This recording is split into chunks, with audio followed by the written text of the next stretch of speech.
नमस्कार सर्वांना. श्री स्वामी समर्थ. जेव्हा आयुष्यामध्ये दुःख येते, संकटे येतात, मनावर भार येतो, तेव्हा अनेक वेळेला असे वाटते की स्वामी माझ्यासोबत आहेत का? मी स्वामींची इतकी भक्ती करतो तरीही मला हे दुःख का? पण स्वामींची शिकवण सांगते की प्रत्येक दुःखामागे गुप्त आशीर्वाद लपलेला असतो. जे आज वेदना वाटते ते उद्याच्या कृपेचे रूप ठरू शकते. आज आपण जाणून घेणार आहोत की प्रत्येक दुःखामागे स्वामींचा आशीर्वाद कसा लपलेला असतो. दुःख आपल्याला स्वामींच्या अधिक जवळ आणते. जेव्हा आयुष्यामध्ये सर्व काही सुरळीत असते तेव्हा आपण स्वामींना अनेक वेळेला विसरून जातो. पण जेव्हा संकट येते तेव्हा पहिली हाक आपण स्वामींनाच मारतो. म्हणूनच अनेक वेळेला दुःख हे भक्ताला स्वामींच्या अधिक जवळ आणण्यासाठी येते. आनंदामध्ये जो विसर पडतो तो दुःखामध्ये आठवतो. संकटामध्ये नामस्मरण वाढते, प्रार्थना मनापासून होते आणि श्रद्धा खोलवर जाते. त्यामुळे जे दुःख वाटते ते स्वामींशी नाते मजबूत करणारे साधन ठरते. काही वेळेला आपण संकटामुळे स्वामींच्या अधिक जवळ पोहोचतो. म्हणूनच दुःख म्हणजे दूर जाणे नसते तर स्वामींच्या अधिक जवळ येण्याचा मार्ग असतो. दुःख हे कर्म हलके करण्यासाठी येते. स्वामींच्या शिकवणीमध्ये कर्माला मोठे महत्त्व आहे. कधी काही दुःख हे जुन्या कर्मांचे ओझे हलके करण्यासाठी येते. भक्तावर संकट आले की स्वामी त्यातून त्याचे कर्म कमी करत असतात, त्याला शुद्ध करत असतात. जे मोठे संकट येऊ शकले असते ते कधीकधी छोट्या वेदनेमध्ये संपते. ही सुद्धा स्वामींची कृपाच असते. म्हणूनच प्रत्येक वेदना, प्रत्येक दुःख हे शिक्षा नसते तर ते शुद्धीकरणही असू शकते. दुःख आपल्याला मजबूत बनवते. स्वामी आपली परीक्षा घेतात कारण त्यांना आपल्याला घडवायचे असते. सोने हे आगीत तापल्यावरच शुद्ध होते, त्याप्रमाणे मनुष्य संकटातून अधिक परिपक्व, धैर्यवान आणि मजबूत बनतो.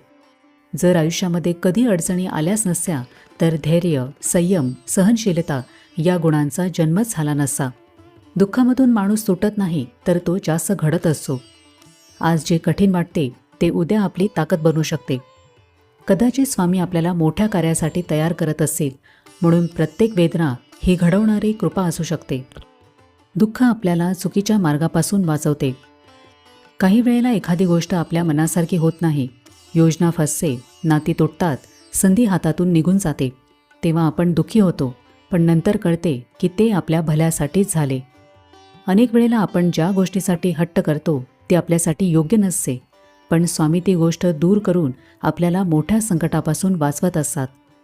कधीकधी अपयश ही आशीर्वाद असतो, कधी नकारही संरक्षण असते. ज्याला आपण नुकसान समजतो ते स्वामींचे संरक्षण असू शकते.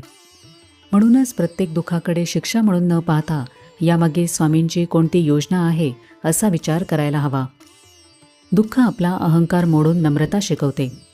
सुखामध्ये माणूस अनेकदा अहंकारी होतो. मी सर्व करतो अशी भावना त्याच्या मनात येते. पण दुःख त्या अहंकाराला मोडते आणि माणसाला देवाच्या आधाराची जाणीव करून देते. अहंकार जिथे संपतो तिथे स्वामींची कृपा सुरू होते.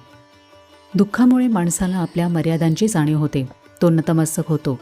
हे दुःख म्हणजे स्वामींनी दिलेली एक शुद्धीकरणाची प्रक्रिया असते.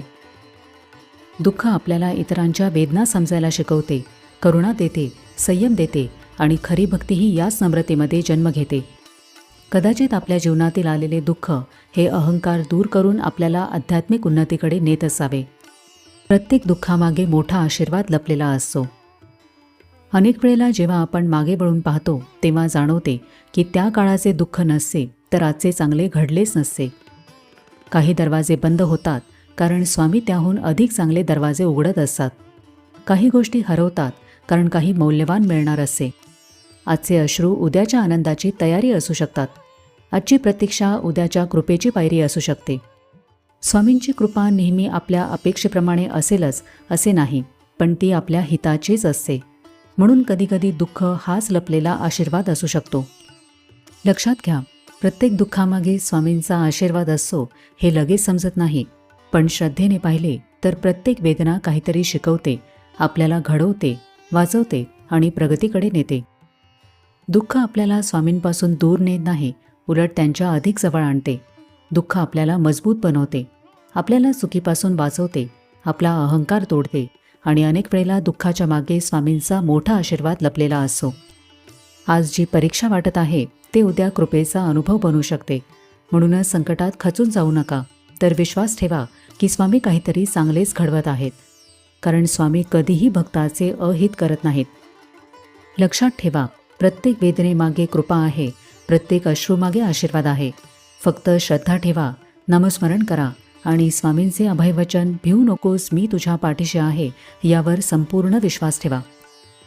तर आजच्या व्हिडिओमध्ये प्रत्येक दुःखामागे स्वामींचा आशीर्वाद कसा लपलेला असतो याची माहिती घेतली. कसा वाटला आजचा व्हिडिओ हे मला कमेंट करून नक्की सांगा.